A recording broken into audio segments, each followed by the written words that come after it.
কে বলা হয় তীব্র অ্যাসিড।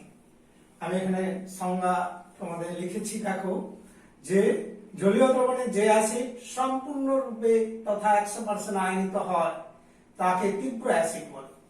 যেমন আমরা hydrochloric acid, sulphuric acid, nitric acid ইত্যাদি এই অ্যাসিডগুলোকে তীব্র অ্যাসিড বলে থাকি। কেমন? এখানে আমরা হাইড্রোক্লোরিক অ্যাসিডের জলীয় দ্রবণের বিক্রিয়াটি লিখেছি, দেখো হাইড্রোক্লোরিক অ্যাসিড জল মিলে হাইড্রোক্সোনিয়াম আয়ন এবং ক্লোরাইড আয়ন তৈরি হয়। তীর চিহ্ন দিয়েছি মানে একমুখী, অর্থাৎ যতটা অ্যাসিড দেওয়া হয়েছে সবটাই আয়নিত হয়ে গেছে। ওই পাত্রে HCl অণু থাকবে না, সমস্ত ক্যাটায়ন আর অ্যানায়ন রূপেই অবস্থান করবে। সেই কারণে HCl অ্যাসিডটাকে একটা তীব্র অ্যাসিড বলে থাকি আমরা। আর মৃদু অ্যাসিড, যেসব অ্যাসিড জলীয় দ্রবণে আংশিক খুবই সামান্য পরিমাণ আয়নিত হয়ে ক্যাটায়ন হিসাবে H3O+ হাইড্রোক্সোনিয়াম আয়ন গঠন করে তাদেরকে বলা হয় মৃদু অ্যাসিড। যেমন আমাদের hydrogen sulphide, H2S, carbonic acid. এছাড়া বিভিন্ন জৈব অ্যাসিডগুলো রয়েছে, ভিনেগার যাকে বলা হয় acetic acid, formic acid, citric acid, tartaric acid, lactic acid ইত্যাদি যত জৈব অ্যাসিড আছে সেগুলো সবই মৃদু অ্যাসিড। এরা জলীয় দ্রবণে কি অবস্থায় থাকে না সামান্য পরিমাণ আয়নিত হয়, অধিকাংশ অণু আণবিক অবস্থায় থেকে যায়। যেমন কার্বনিক অ্যাসিডের বিয়োজন বিক্রিয়াটি আমি জলীয় দ্রবণে দেখিয়েছি, দেখো এখানে কার্বনিক অ্যাসিড জলের সাথে বিক্রিয়া করে তারা বিয়োজিত হয়ে হাইড্রোক্সোনিয়াম আয়ন এবং কার্বনেট আয়ন তৈরি করেছে। কিন্তু এইখানে বিক্রিয়ার যে প্রকাশিত চিহ্নটা এখানে দিয়েছি, দেখো বিক্রিয়ক আর বিক্রিয়াজাতের মাঝে উভমুখী চিহ্নটা দিয়েছি, কারণ এখানে সম্পূর্ণ আয়নিত অবস্থায় থাকে না। এখানে ক্যাটায়ন আর অ্যানায়ন যেগুলো তৈরি হয় ওগুলো আবার যুক্ত হয়ে কার্বনিক অ্যাসিড আর জলে আবার পরিণত হতে পারে, অর্থাৎ উভমুখী সিস্টেমে থাকবে। তার মানে ওই অ্যাসিডটার পাত্রের মধ্যে, জলীয় দ্রবণের পাত্রের মধ্যে কি কি থাকতে পারে? হাইড্রোক্সোনিয়াম ক্যাটায়ন এবং তোমার কার্বনেট আয়ন আর কার্বনিক অ্যাসিড অণু H2CO3 অণু আর জলের অণু এগুলো থেকে যাবে। জানো, তাহলে এই হচ্ছে মৃদু অ্যাসিডের কথাটা আমরা জানলাম। তাহলে অ্যাসিড দু রকমের হচ্ছে তীব্রতার দিক থেকে, হচ্ছে তীব্র অ্যাসিড এবং মৃদু অ্যাসিড। তেমনি ক্ষারও দু রকমের হয়ে থাকে, তীব্র ক্ষার এবং মৃদু ক্ষার। এই দু ধরনের ক্ষার, দেখো তীব্র ক্ষার কাকে বলবো না, ঠিক তীব্র অ্যাসিডের মতোই সংজ্ঞাটা হবে অনুরূপ। যে সমস্ত ক্ষার জলীয় দ্রবণে সম্পূর্ণরূপে 100% আয়নিত হয়, যে সমস্ত ক্ষার সম্পূর্ণভাবে তথা 100% আয়নিত হয়ে থাকে তাদের তীব্র ক্ষার বলা হয়। তার মানে যতটা ক্ষার জলে যোগ করা হবে সব ক্ষারটাই ক্যাটায়ন আর অ্যানায়নে বিভাজিত হয়ে যাবে। আর এখানে ক্ষারের অ্যানায়ন বলতে hydroxyl anion, hydroxyl anion, OH- ion. কেমন? তেমনি আমরা এর উদাহরণের ক্ষেত্রে আসছি, দেখো তীব্র ক্ষার অনেক রয়েছে, তোমরা পরবর্তীকালে জানতে পারবে। তীব্র ক্ষার ধাতু রয়েছে যেমন lithium, sodium, potassium, rubidium, caesium. এই যৌগগুলো, এই ধাতুগুলো হচ্ছে হাইড্রক্সাইড মূলক যুক্ত যে যৌগ, সেই যৌগগুলো হচ্ছে তীব্র ক্ষার। তার মানে আমি যে উদাহরণগুলো দিচ্ছি, দেখো caustic soda, NaOH, potassium hydroxide এগুলো হচ্ছে তীব্র ক্ষার, সিজিয়াম হাইড্রক্সাইড ইত্যাদি ক্ষারগুলো হচ্ছে তীব্র ক্ষার। এগুলো জলীয় দ্রবণে যোগ করলে 100% আয়নিত হয়। তার মানে সোডিয়াম হাইড্রক্সাইডকে যদি জলে যোগ করে দাও, অ্যাকুয়াস প্লাস জল লিকুইড, এটা একমুখী চিহ্ন হবে, কারণ 100% আয়নিত হয়ে গিয়ে সোডিয়াম ক্যাটায়ন এবং হাইড্রক্সিল অ্যানায়ন তৈরি হবে। আর জলটা কিন্তু অপরিবর্তিত থাকবে, তার মানে জলটা ওপাশে লিখলে যা দাঁড়ায় দুপাশে লেখার অর্থ এটা থাকছে না, কেমন? তার মানে এখানে ব্যালেন্সিং এ সমীকরণের মধ্যে জলটাকে না দিয়ে আমরা শুধু এইভাবে দেখাতে পারি। ঠিক তেমনি KOH কে জলে দিয়ে দিলেও একমুখী, অর্থাৎ সম্পূর্ণরূপে বিয়োজিত হয়ে গিয়ে এই K+ ion potassium cation hydroxyl anion তৈরি করবে। এগুলো হচ্ছে তীব্র ক্ষারের উদাহরণ জানলে এবং তার বিক্রিয়ার সমীকরণগুলো এইরূপ লেখা হয়। ঠিক মৃদু ক্ষার, আমরা মৃদু ক্ষারের যে ডিফাইন অলরেডি শিখেছি, মৃদু অ্যাসিডের ক্ষেত্রে যেমন শিখেছি তেমনি মৃদু ক্ষারের ক্ষেত্রেও একই রকম সংজ্ঞা আমরা বলতে পারি। না, জলীয় দ্রবণের যে ক্ষার আংশিকভাবে আয়নিত হয়ে থাকে তাদেরকেই বলা হচ্ছে মৃদু ক্ষার। তার মানে এই ক্ষারগুলো সামান্য অংশ আয়নিত হয়, বেশিরভাগই আণবিক অবস্থায় থাকে, অণু থাকে ওই জলীয় দ্রবণে। তাহলে এখানে ডেফিনেশনটা দাঁড়ালো যে জলীয় দ্রবণের যে ক্ষার আংশিকভাবে আয়নিত হয় তাকে মৃদু ক্ষার বলা হয়। যেমন এক্সাম্পল হিসেবে আমরা সমস্ত জৈব ক্ষারই মৃদু ক্ষার, এক কথায় মাথায় রাখতে পারো। এছাড়া আমরা কিছু অজৈব ক্ষার হিসাবে দেখাচ্ছি। দেখো, অ্যামোনিয়া একটা মৃদু ক্ষার, বা অ্যামোনিয়াম হাইড্রোক্সাইড লিখতেও পারো, এটা একটা মৃদু ক্ষার। ফসফোনিয়াম হাইড্রোক্সাইড অথবা ফসফিন একটা মৃদু ক্ষার। হ্যাঁ, পিরিডিন জৈব ক্ষারের নাম, পিরিডিন, পিরোল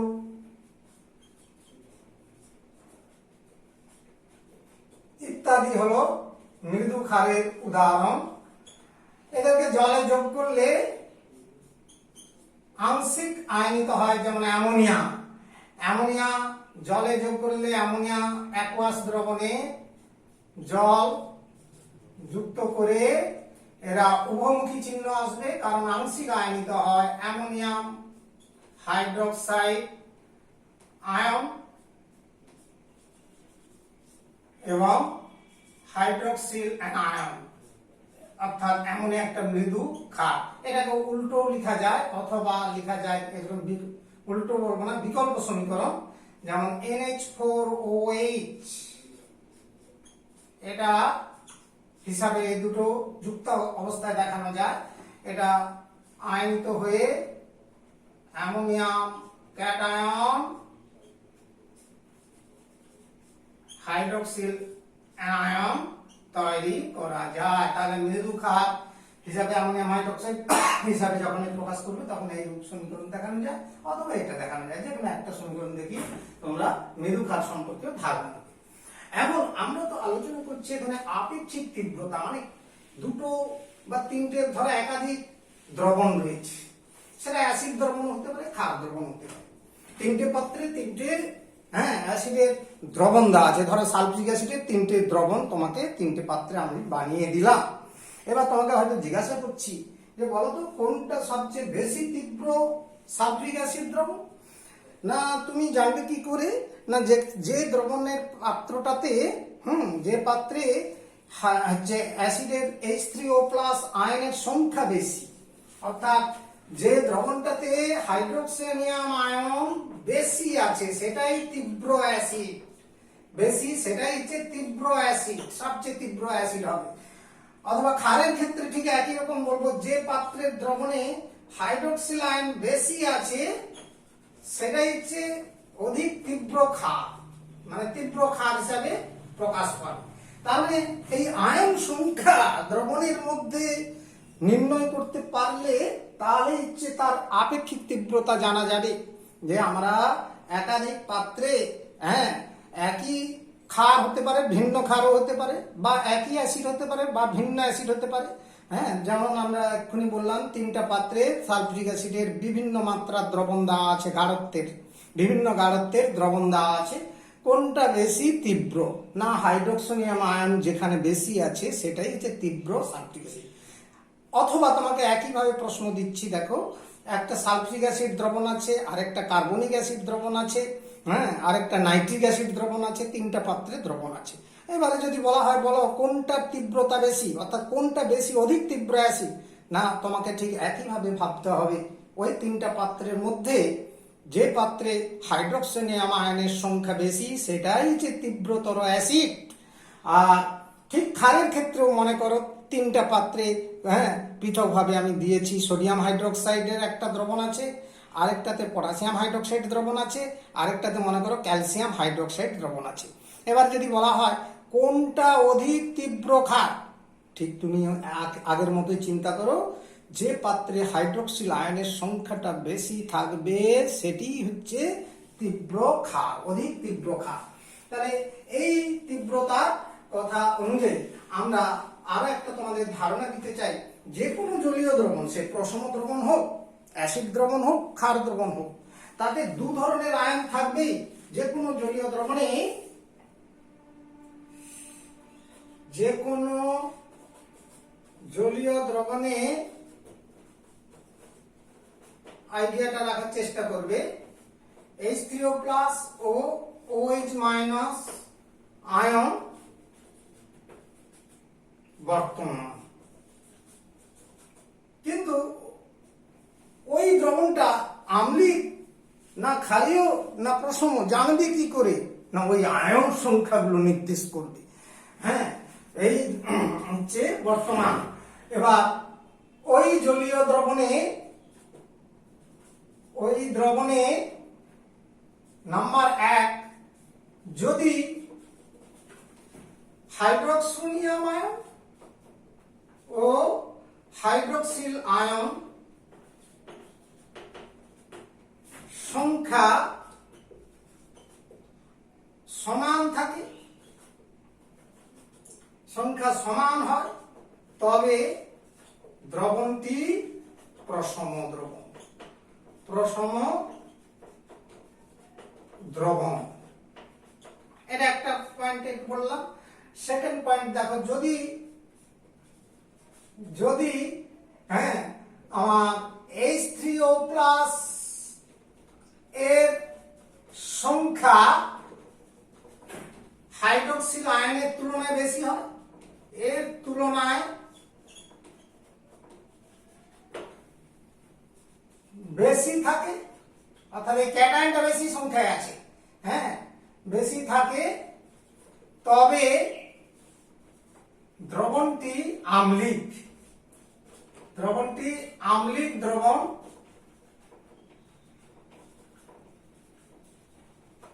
হবে। আর যদি উল্টোটা হয়,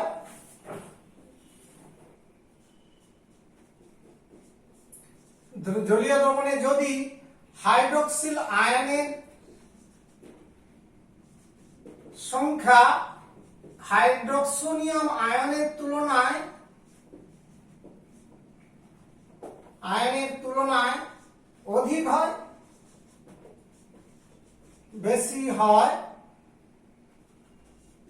তবে দ্রবণটি ক্ষারীয় হবে, দ্রবণটি ক্ষারীয় হয়। তার মানে একটা দ্রবণ আম্লিক না ক্ষারীয় না প্রশম, সেটা আমরা এই আয়ন সংখ্যার ভিত্তিতে নির্ণয় করতে পারি। কেমন? আর জানবার জন্য বা শনাক্ত করার জন্য আমাদের তো অলরেডি জানা হয়ে গেছে নির্দেশক। নির্দেশক দ্বারা আমরা কোনটা প্রশম দ্রবণ, কোনটা আম্লিক দ্রবণ, কোনটা ক্ষারীয় দ্রবণ, তা আমরা নির্দিষ্ট করে নিতে পারি, স্থির করে নিতে পারি, শনাক্ত করে নিতে পারি। কেমন? কিন্তু কোন দ্রবণটা কত বেশি তীব্র অ্যাসিড না ক্ষারীয় সেটা আমরা নির্দেশক দ্বারা জানতে পারি না। তাহলে এই পয়েন্টে আমরা বলছি যে 3টা দ্রবণ প্রশম, অ্যাসিড এবং ক্ষার নির্দেশক দ্বারা চেনা যায়। হ্যাঁ, দ্রবণকে হ্যাঁ হচ্ছে নির্দেশকের সাহায্যে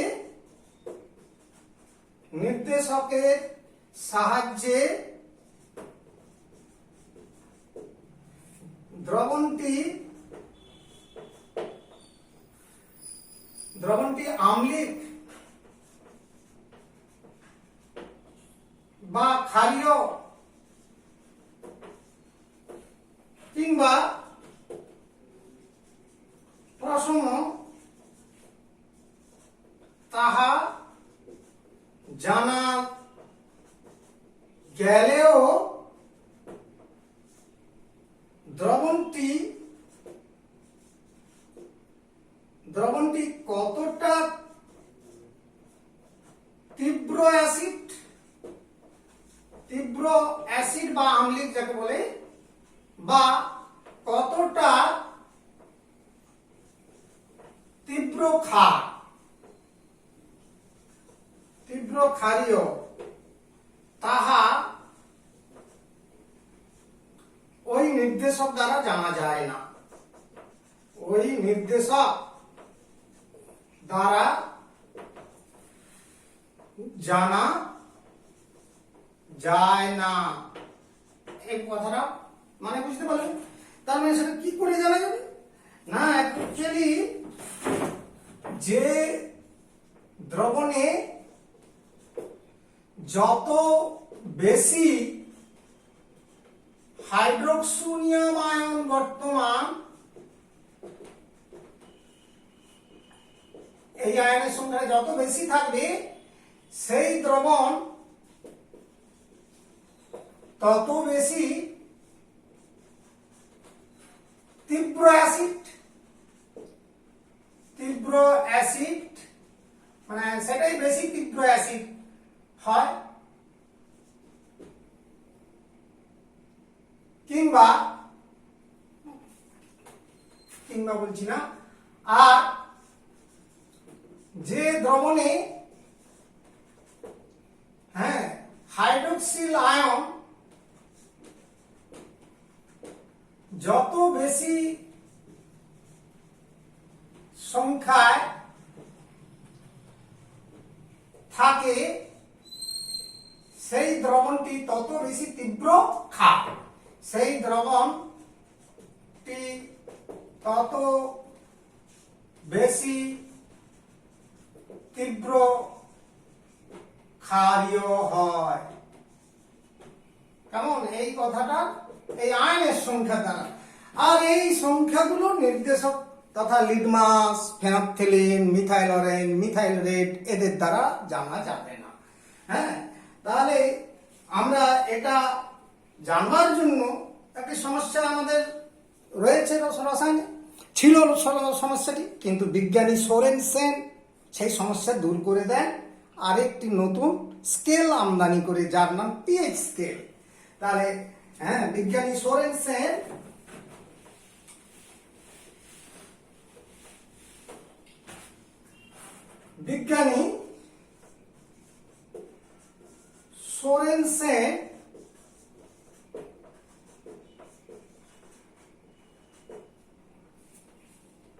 পিএইচ স্কেল প্রবর্তন করেন। সর্বপ্রথম তিনি পিএইচ স্কেলের প্রবর্তন করেন, যার মানে পিএইচ স্কেল দ্বারা একটি দ্রবণে আপেক্ষিক তীব্রতা, একটি অ্যাসিড বা ক্ষার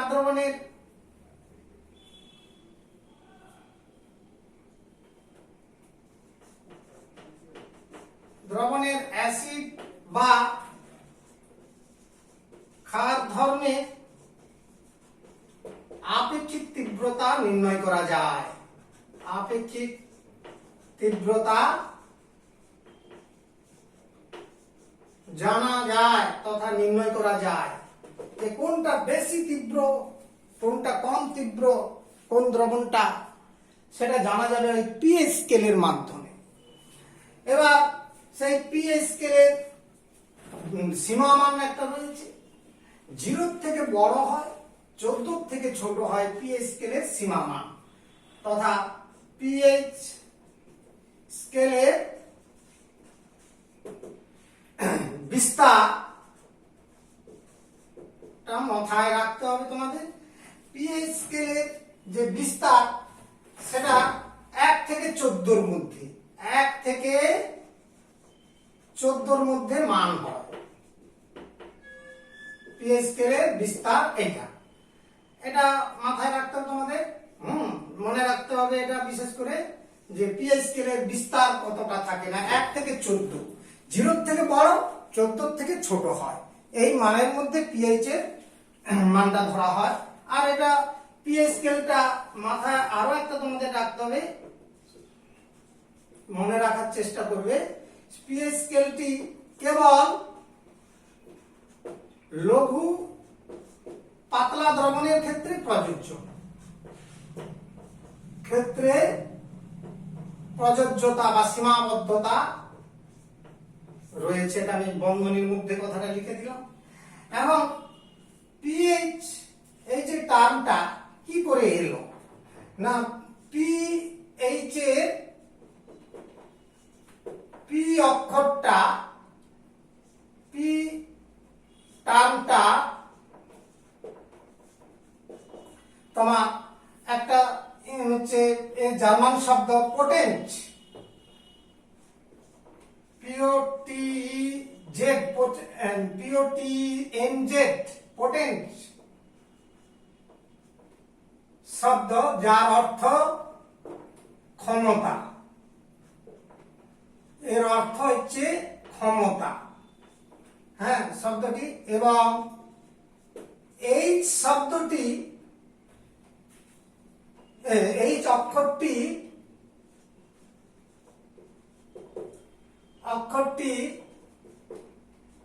H3O+ অর্থাৎ হাইড্রোজেন ক্যাটায়নের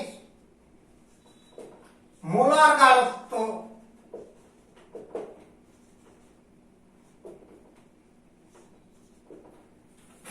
মোলার গাঢ়ত্ব সূচক, মোলার গাঢ়ত্ব যেটাকে আমরা কি দিয়ে প্রকাশ করেছিলাম, তৃতীয় বন্ধনী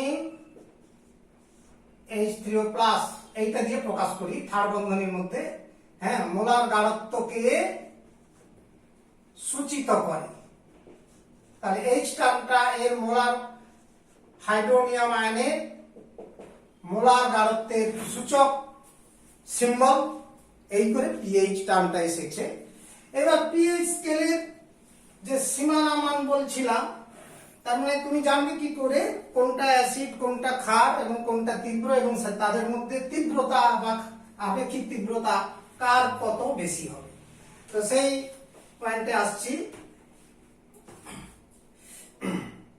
নাম্বার 1, যে দ্রবণে pH = 7 হয়, সেই দ্রবণটি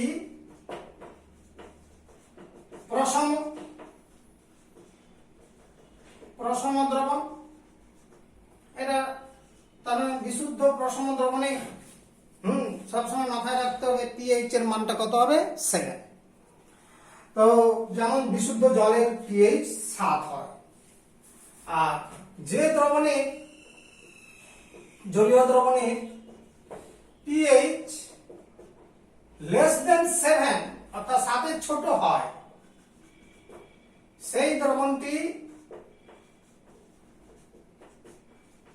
আম্লিক হয়। এবং এখানে পিএইচ এর মান 7 অপেক্ষা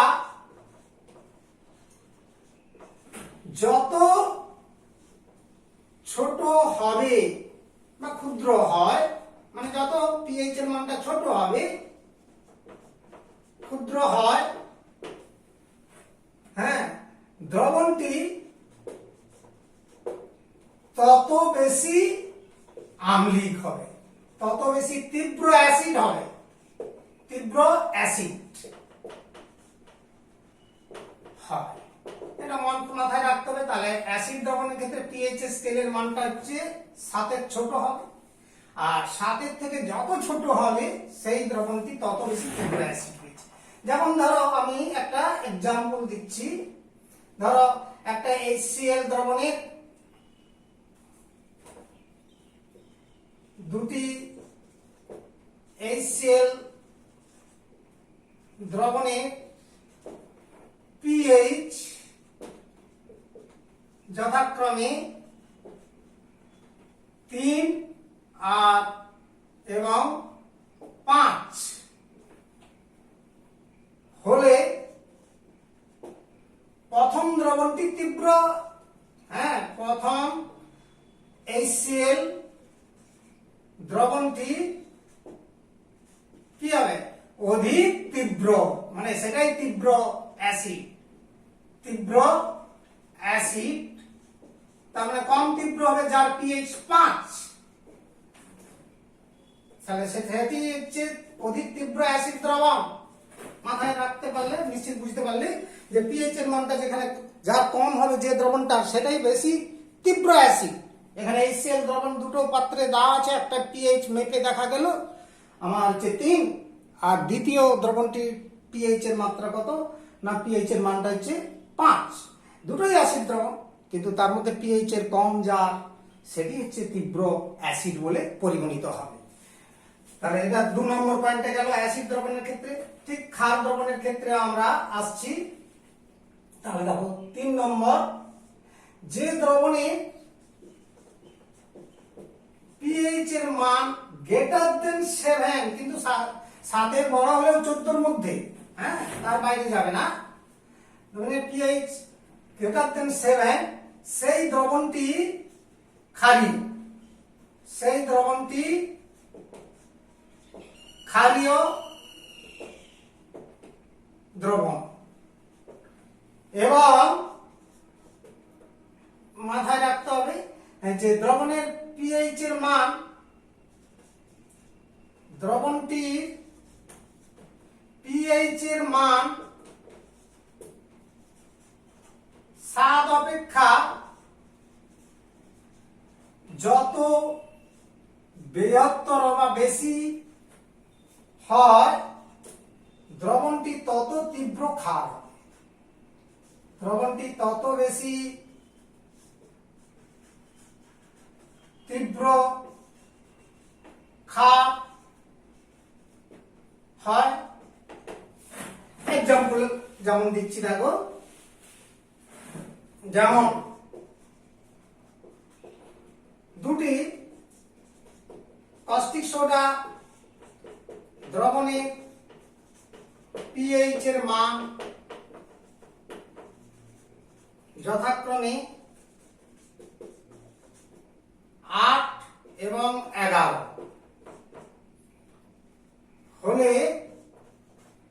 দ্বিতীয় দ্রবণটি অধিক ক্ষারীয়। দ্বিতীয় দ্রবণটি যার পিএইচ এর মানটা কত না 11, দ্রবণটি অধিক তীব্র ক্ষার, তীব্র ক্ষার হয়। তাহলে এই আপেক্ষিক তীব্রতা অ্যাসিড বা ক্ষারের ক্ষেত্রে আমরা এইভাবেই পিএইচ স্কেল দ্বারা নির্বাচন করতে পারি। সর্বোপরি আমি পিএইচ স্কেলের একটু বাড়তি তোমাদের জানিয়ে দিচ্ছি। পিএইচ স্কেলটা কি না, পিএইচ স্কেলটি হলো দ্রবণের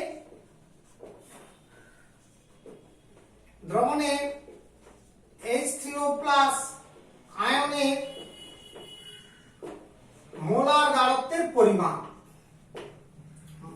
দ্রবণের হাইড্রোক্সিয়াম আয়নের মোলার গাঢ়ত্বের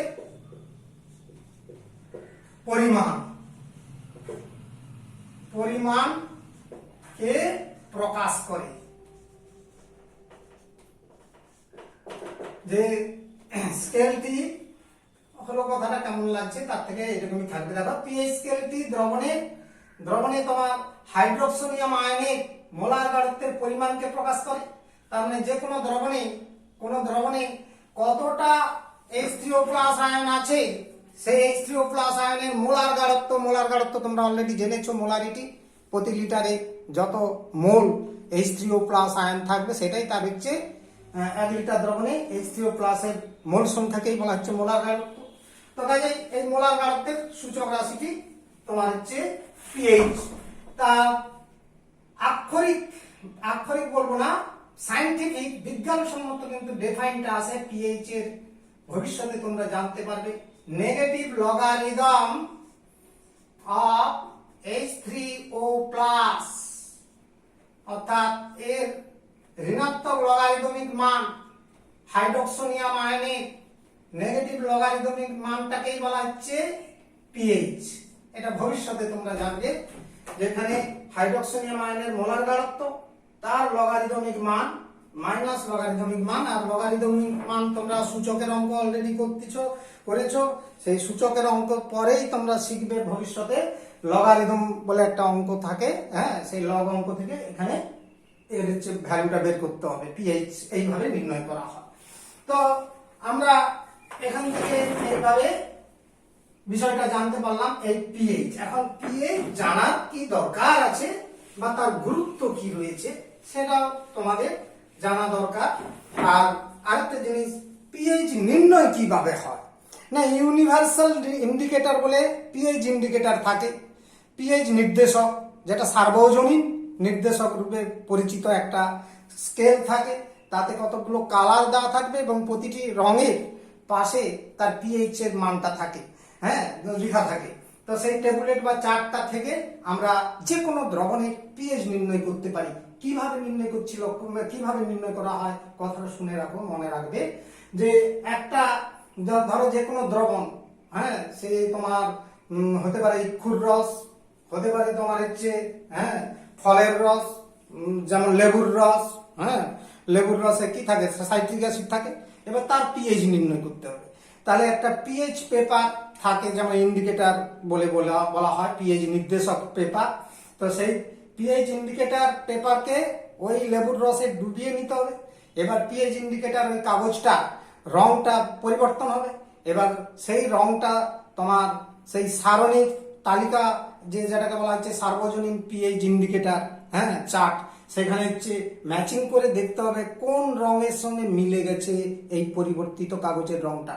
তার মানে এই লেবুর রসে ডোবানো পিএইচ পেপারটির রং আমার ওই তালিকার কোন রঙের সঙ্গে ম্যাচ করছে সেটা ম্যাচ করে নেওয়ার পর সেই ম্যাচ যার সাথে মিলে যাবে সেইখানে কিন্তু পিএইচ এর মানটা লেখা থাকে, তার থেকেই আমরা পিএইচ মানটা জানতে পেরে যাই।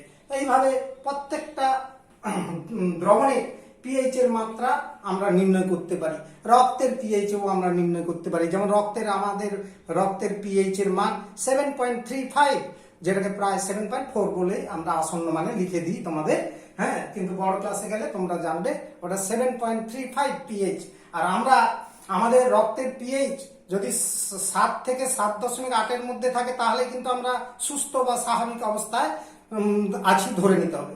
যদি ওই মানকে অতিক্রম করে যায়, বেড়ে যায় বা কমে যায়, তাহলে কিন্তু তার অসুস্থ তার লক্ষণ ধরা পড়ে।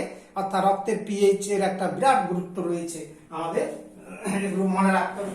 তাহলে এই যে পিএইচ সার্বজনীন নির্দেশক দ্বারা আমরা যে কোনো জলীয় দ্রবণের পিএইচ নির্ণয় করা যায়, হ্যাঁ, সার্বজনীন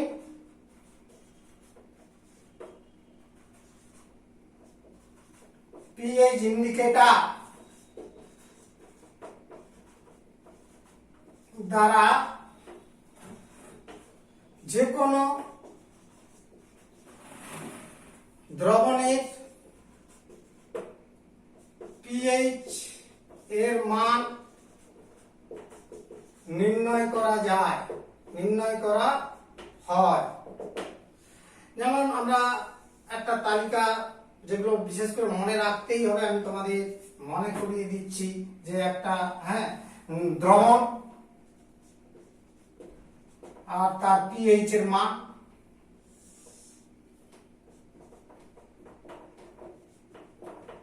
পিএইচ এর মান। নাম্বার 1 আমাদের রক্ত, আমাদের রক্তের পিএইচ, হ্যাঁ, যে মানটা থাকবে তোমার কত না 7.35, অ্যাকচুয়ালি দ্যাট ইজ সেটাকে 7.4 হিসাবে মাথায় রাখার চেষ্টা করতে হবে।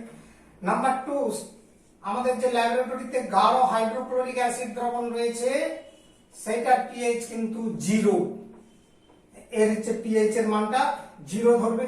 লেবুর রস, যে কোনো লেবু, মানে যেমন হচ্ছে পাতি লেবু, তা রস বের করবে, তাতে সাইট্রিক অ্যাসিড পাবে, সেই লেবুর রসের পিএইচ এর মান 2.5 হ্যাঁ 2.5 লেবুর রস।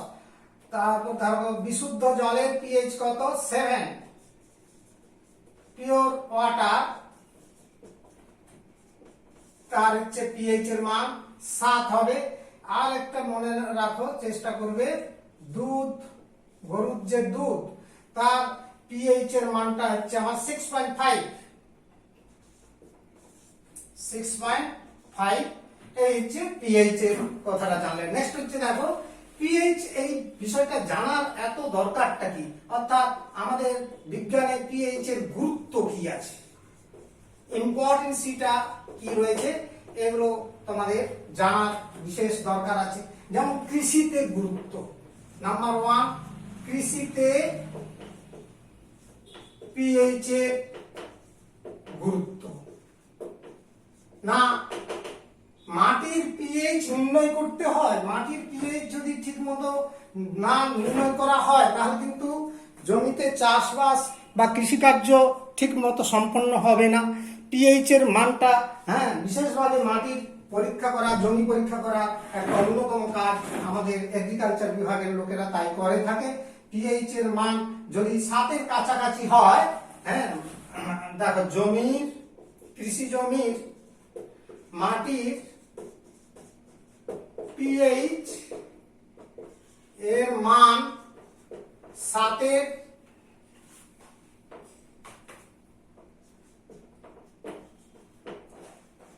কাছাকাছি হলে জমিটি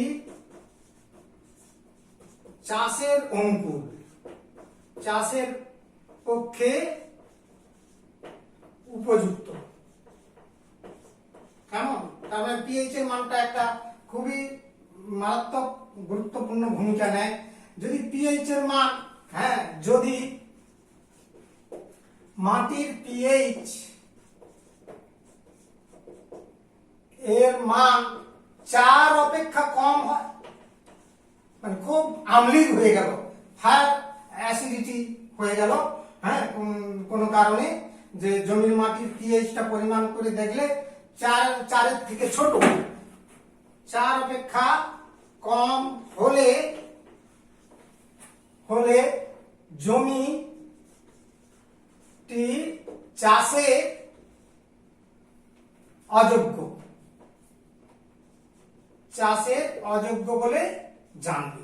তার মানে জমির মাটিটা কি হচ্ছে, আম্লিকতা প্রচুর হয়ে যাচ্ছে।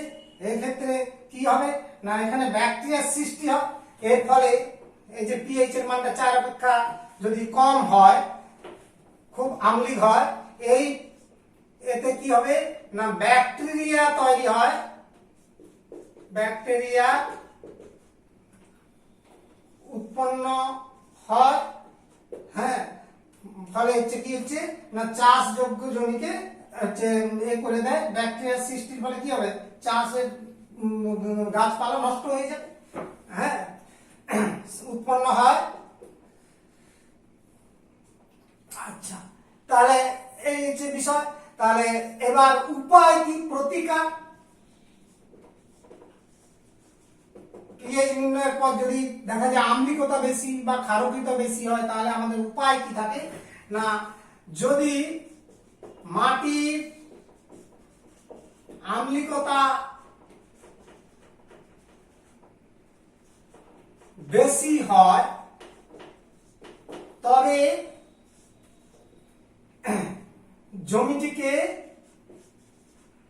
জমিকে চাষযোগ্য করার জন্য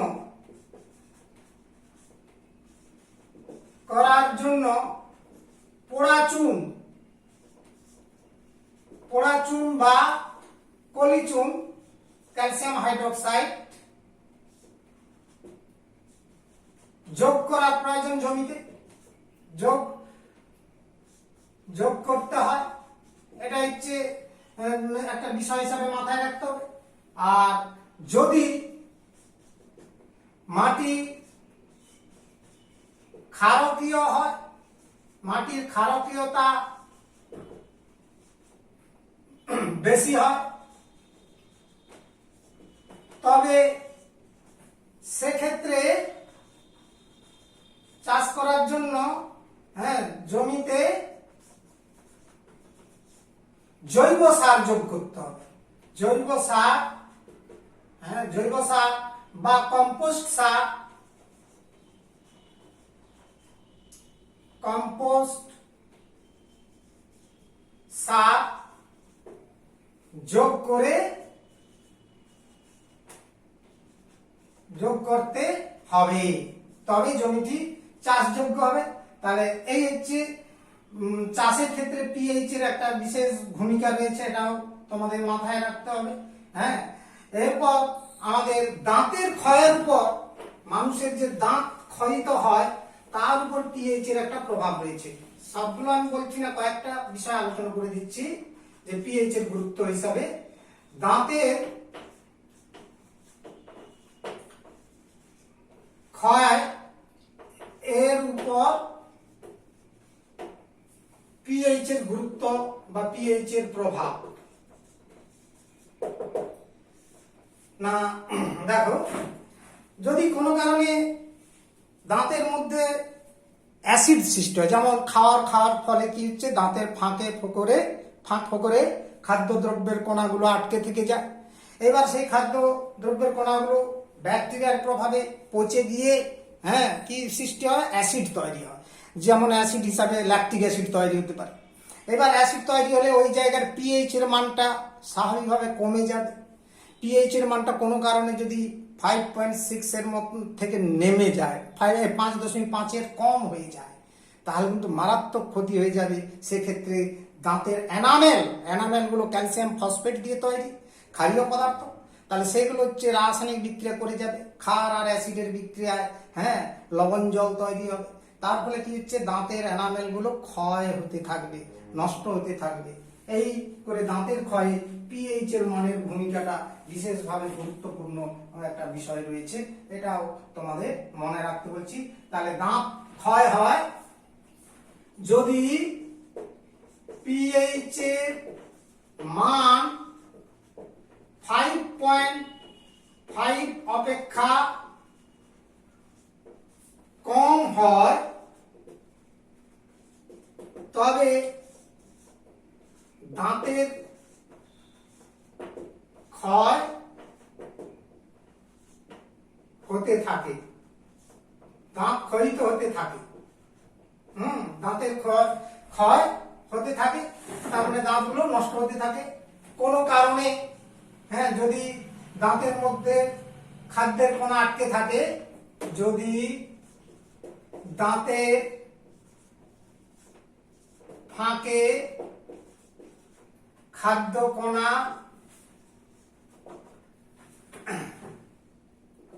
আটকে থাকে, তবে তাহা পচে গিয়ে অ্যাসিড তৈরি হয়। অ্যাসিড যেমন ল্যাকটিক অ্যাসিড তৈরি হয়, ল্যাকটিক অ্যাসিড তৈরি হয়। ফলে পিএইচ এর মান কমে যায় এবং পিএইচ লেস দেন 5.5 হয়ে গেলে দাঁত ক্ষয়িত হতে থাকবে, এইভাবে দাঁতের ক্ষয়ের উপর পিএইচ এর একটা প্রভাব রয়েছে। আমাদের মাছ চাষের পক্ষেও একটা পিএইচ এর গুরুত্ব রয়েছে, যে মাছ চাষে পিএইচ এর প্রভাব। তারপরে পুকুরের জলে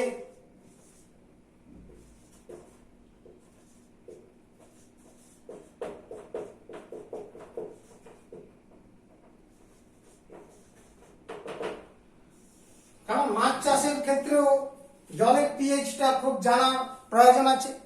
যদি আমরা তো বলেছি জলের পিএইচটা 7-এর কাছাকাছি হয়, তাহলে কিন্তু মাছ চাষের পক্ষে বা জলজ প্রাণীগুলোর থাকার পক্ষে অনুকূল পরিবেশ হয়। হ্যাঁ, এটা সাধারণ বিষয় হিসাবে মাথায় রাখবে যে জলের পিএইচ এর মান 7-এর কাছাকাছি হলে মাছ সহ জলজ প্রাণী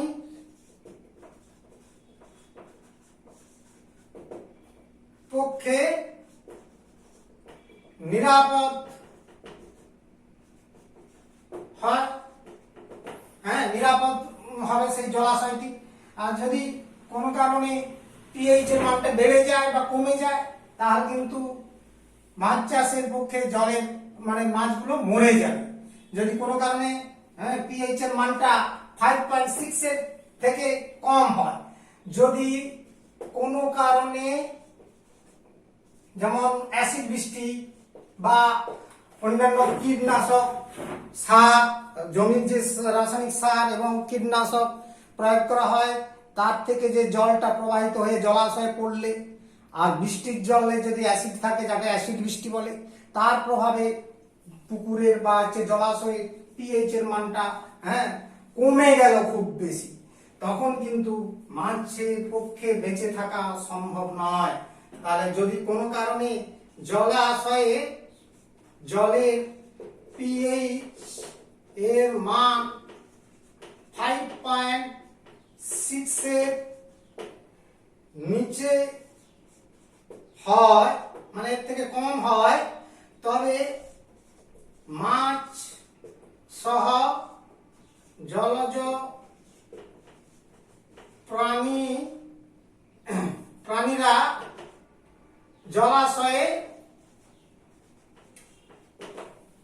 জলাশয়ে বাঁচতে পারবে না, বেঁচে থাকতে পারে না,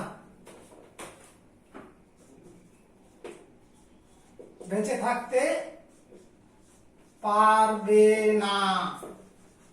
হ্যাঁ, তার মানে ওই পিএইচ এর উপরে একটা বিশেষ জলের যে মাছ চাষ করার জন্য জলের পিএইচটাও নির্ণয় করে নেওয়া দরকার এবং জানা দরকার।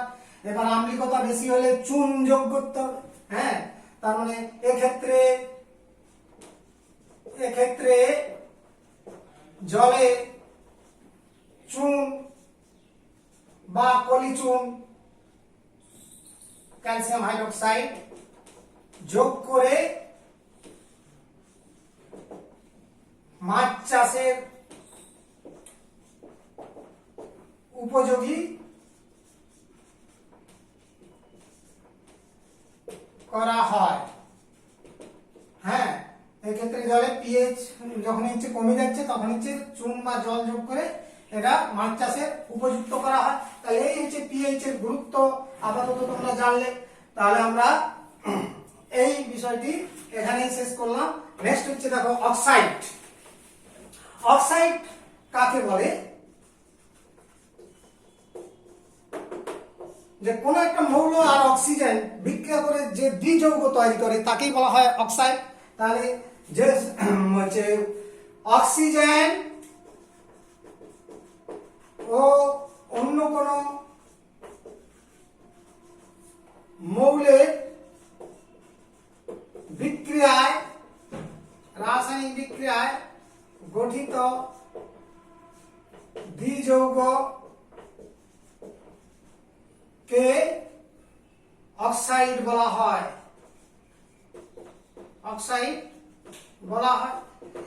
এর শ্রেণী রয়েছে, হ্যাঁ, বিভিন্ন শ্রেণী রয়েছে। আমি 8খানা বলবো যদিও, হ্যাঁ, তোমাদের মেন 3টে শ্রেণী মনে রাখতে হবে। নাম্বার 1 আম্লিক অক্সাইড। আম্লিক অক্সাইড সাধারণত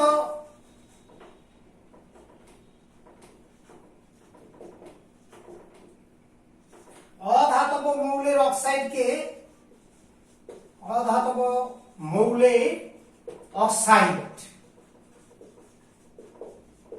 অক্সাইডগুলি আম্লিক অক্সাইড হয়।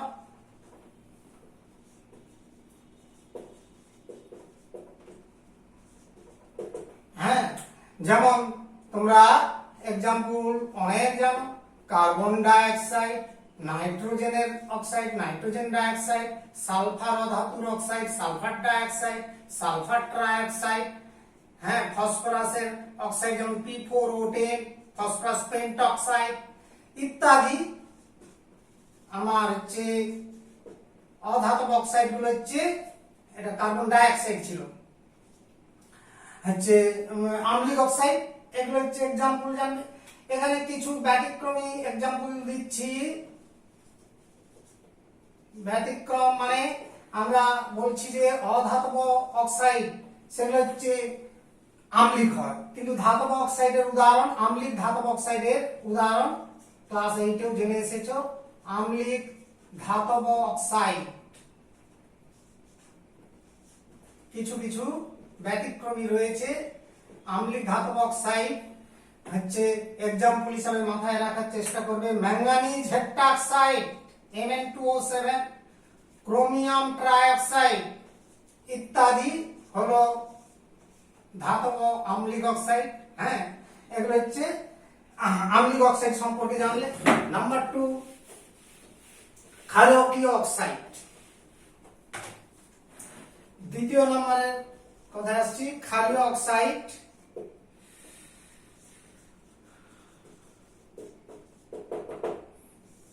সাধারণত ধাতব অক্সাইড গুলো ক্ষারীয় অক্সাইড হয়।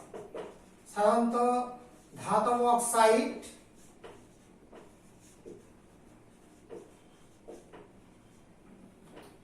অক্সাইড গুলি ক্ষারীয় অক্সাইড হয়।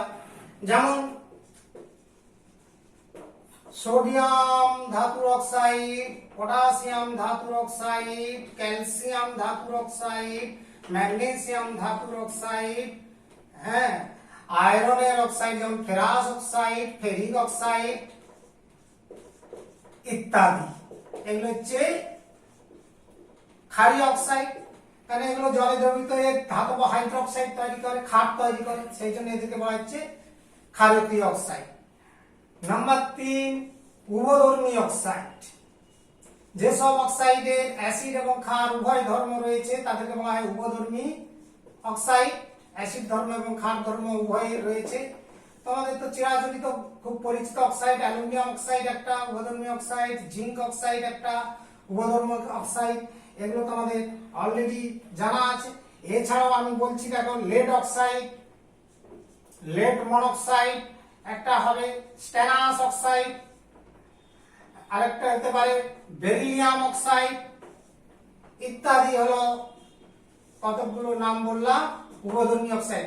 অনেকে বই পড়তে গিয়ে কোথাও ভবিষ্যতে বা বর্তমানে জানতে পারবে স্ট্যানিং অক্সাইডও একটা উভধর্মী অক্সাইড দেখায়, কিন্তু এটা হবে না। স্ট্যানিং অক্সাইড অ্যাকচুয়ালি আম্লিক অক্সাইড, হ্যাঁ, ওটা কখনো উভধর্মী অক্সাইড নয়।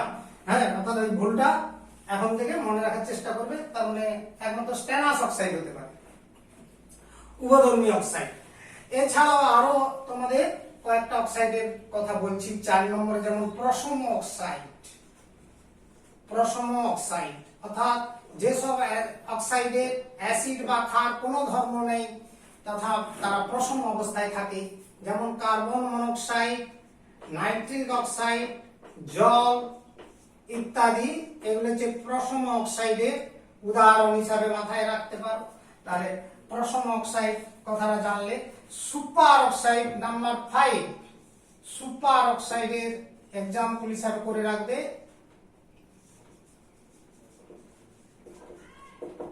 সুপার অক্সাইড এর উদাহরণ দিচ্ছি, যেমন পটাশিয়াম সুপার অক্সাইড সবচেয়ে ভালো উদাহরণ, KO2। হ্যাঁ, এছাড়া রয়েছে ধরো caesium super oxide, rubidium super oxide. একটা মনে রাখবে, আমি এক্সট্রা 2-3টা করে দিলাম যাতে ভবিষ্যতে যারা সায়েন্স পড়বে, বিজ্ঞান পড়বে তাদের কাজে লেগে যাবে। কেমন? তাহলে potassium super oxide, caesium super oxide, rubidium super oxide, এগুলো হচ্ছে super oxide. Sub oxide number 6, sub oxide. Sub oxide আমরা যেমন carbon sub oxide, C3O2 carbon sub oxide, nitrous oxide একটা সাব অক্সাইড। এই দুটো আপাতত উদাহরণ মনে রাখার চেষ্টা করবে, তার মধ্যে মেইনলি কার্বন সাব অক্সাইডের কথাটা মাথায় রেখো। নাম্বার 7 মিশ্র অক্সাইড, অর্থাৎ যেসব অক্সাইড একাধিক ধাতব অক্সাইডের সংমিশ্রণে গঠিত হয়, যেমন ফেরস ও ফেরিক অক্সাইড একটা মিশ্র অক্সাইড Fe3O4। এটা কি কি অক্সাইডের মিশ্রণ? না ফেরাস অক্সাইড ও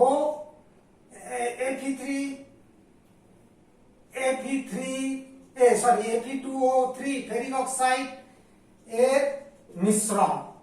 এই দুটো অক্সাইডের মিশ্রণ, ওকে যোগ করে ফেলো, দেখবে ফেরস ও ফেরিক অক্সাইড পাওয়া যাবে। এটা একটা উদাহরণ। lead tetroxide Pb3O4 lead tetroxide একটা মিশ্র অক্সাইড।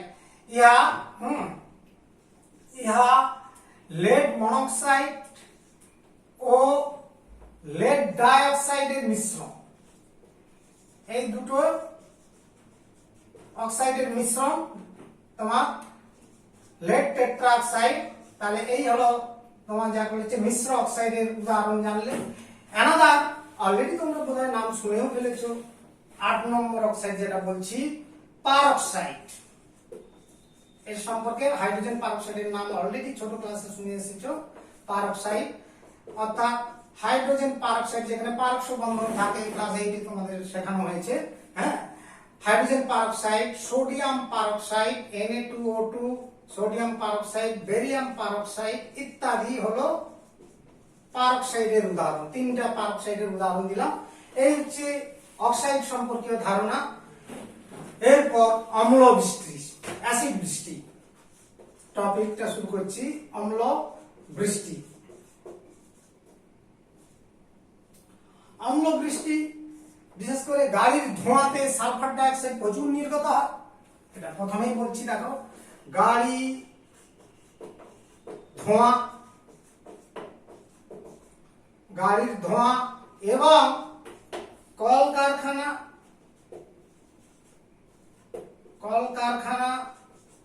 তৈল শোধনাগার,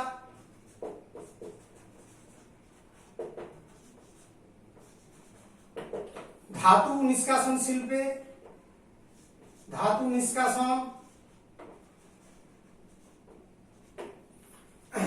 তাপবিদ্যুৎ কেন্দ্রে, তাপবিদ্যুৎ উৎপাদন কেন্দ্র,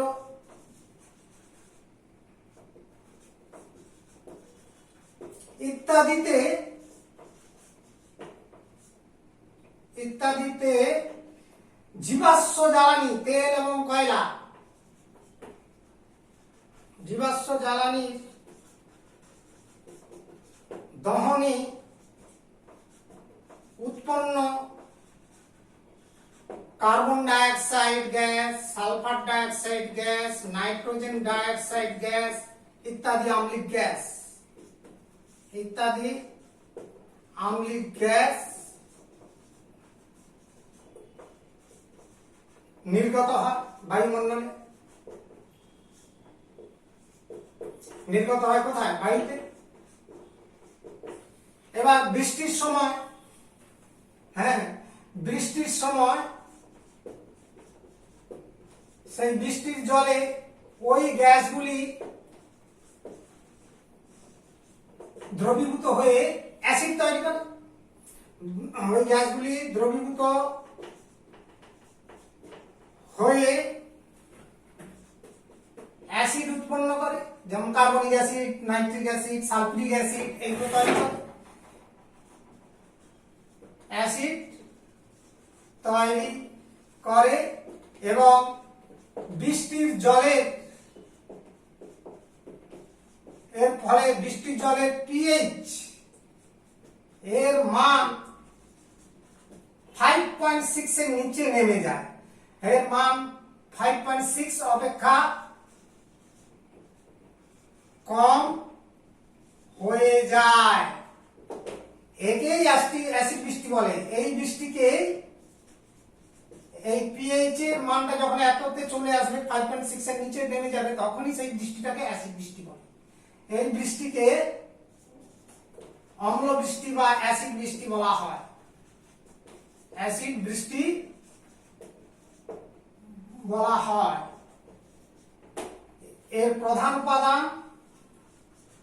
ইহার প্রধান উপাদান, এই অ্যাসিড বৃষ্টির প্রধান যে অ্যাসিড উপাদানগুলো থাকে অ্যাসিড হিসাবে,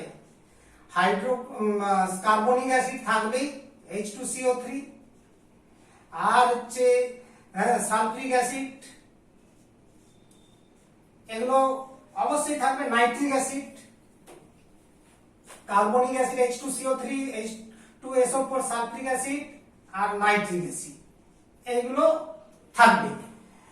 আর এই নাইট্রোজেন ডাইঅক্সাইডটা তৈরি হওয়ার সময় বিশেষ করে যখন বজ্রবিদ্যুৎ সহ ঘটে বৃষ্টিপাত, সেই বজ্রপাতের প্রভাবে প্রচুর তাপের সৃষ্টি হয়, প্রায় 2500 থেকে 3500 ডিগ্রি সেন্টিগ্রেড তাপমাত্রা। সেই তাপমাত্রায় নাইট্রোজেন বায়ুমণ্ডলে বিক্রিয়া করে নাইট্রিক অক্সাইড, তারপর নাইট্রোজেন ডাইঅক্সাইড, তারপর জলে দ্রবীভূত হয়ে নাইট্রিক অ্যাসিড তৈরি হয়।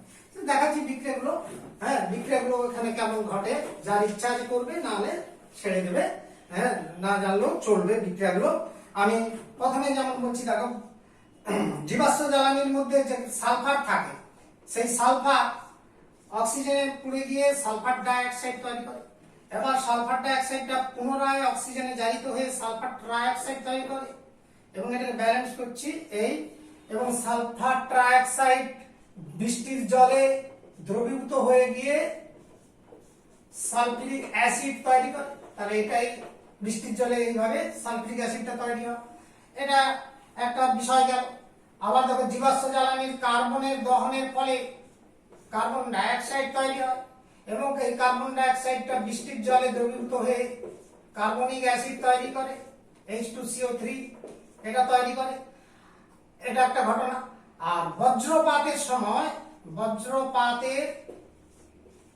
সময় বিশেষ করে নাইট্রোজেন অক্সিজেনের মধ্যে রাসায়নিক বিক্রিয়া ঘটে নাইট্রিক অক্সাইড টুয়াইস NO। এই নাইট্রিক অক্সাইড পুনরায় বায়ুর অক্সিজেন দ্বারা জারিত হয়ে নাইট্রোজেন ডাইঅক্সাইড, ব্যালেন্স করছি। আচ্ছা, নাইট্রোজেন ডাইঅক্সাইড বৃষ্টির জলে দ্রবীভূত হয়ে নাইট্রিক অ্যাসিড আর নাইট্রিক অক্সাইড তৈরি হয়। এর ফলে হাইড্রোজেন দুটো আছে, 2 দিয়ে গুণ করি তাহলে 2টো নাইট্রোজেন আর একটা 3টে নাইট্রোজেন, মানে 3 এবং 7টা অক্সিজেন মিলে গেছে।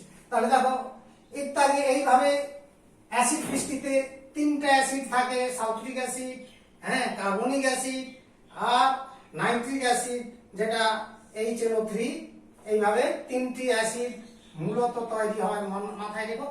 এই 3টে অ্যাসিড এই জন্য উপাদান হিসাবে অ্যাসিড বৃষ্টির মধ্যে পাওয়া যায়। এই অ্যাসিড বৃষ্টির প্রভাবে কি হচ্ছে না, আমাদের যে স্মৃতিসৌধগুলো রয়েছে, ঐতিহাসিক মনুমেন্ট, তাজমহল, এগুলো ক্ষয়িত হয়। এই অ্যাসিড বৃষ্টির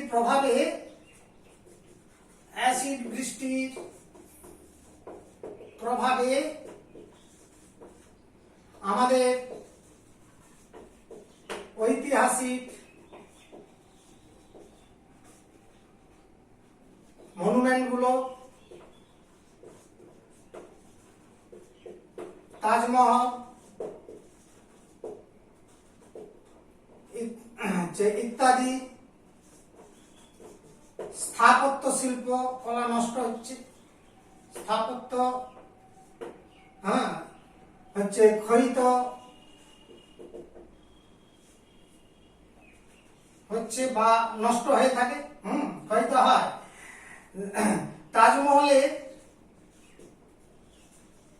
তাজমহল কি দ্বারা তৈরি? মার্বেল পাথর দিয়ে তৈরি। মার্বেল পাথর, দ্যাট ইজ ক্যালসিয়াম কার্বনেট দিয়ে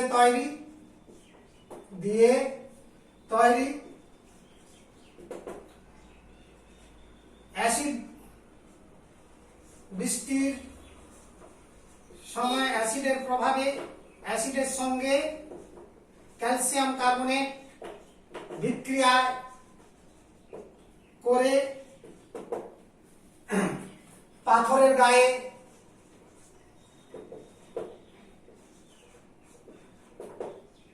কোন পাথর? ওই মার্বেল পাথরের গায়ে, ওই মার্বেল পাথরের গায়ে ক্ষত সৃষ্টি হয়। একে স্টোন ক্যান্সার বলা হয়, একে স্টোন ক্যান্সার বা পাথুরে কুষ্ঠ বলা হয়, পাথুরে কুষ্ঠ বলা হয়। কেমন? এইভাবে আমাদের স্থাপত্য শিল্পকলা নষ্ট হয়। যেমন ধরো ক্যালসিয়াম কার্বনেট, মার্বেল পাথর, সালফিউরিক অ্যাসিড, অ্যাসিড বৃষ্টির সালফিউরিক অ্যাসিডের প্রভাবে এটা বিক্রিয়া করে ক্যালসিয়াম সালফেট, এই আস্তরণটা ওই যে তাজমহলের গায়ে বা মনুমেন্টের গায়ে জমা হয়। আর হচ্ছে কার্বন ডাইঅক্সাইড গ্যাস তো বায়ুমণ্ডলে চলে যায়, উড়ে চলে যায়, আর যে জল উৎপন্ন হবে। অলরেডি তোমরা জানো ধাতব কার্বনেট অ্যাসিডের বিক্রিয়ায় লবণ, কার্বন ডাইঅক্সাইড গ্যাস আর জল উৎপন্ন হয়। এইভাবে আমরা অ্যাসিড বৃষ্টির ক্ষেত্রে যে প্রভাব সেটা আলোচনা করলাম। লাস্ট টপিক আমরা আরেকটা বলছি, লাস্ট নয় আরো একটা টপিক রয়েছে অ্যান্টাসিড এবং এ রয়েছে লবণ, সেটা আমরা নেক্সট এতে করব, নেক্সট টাইমে করব।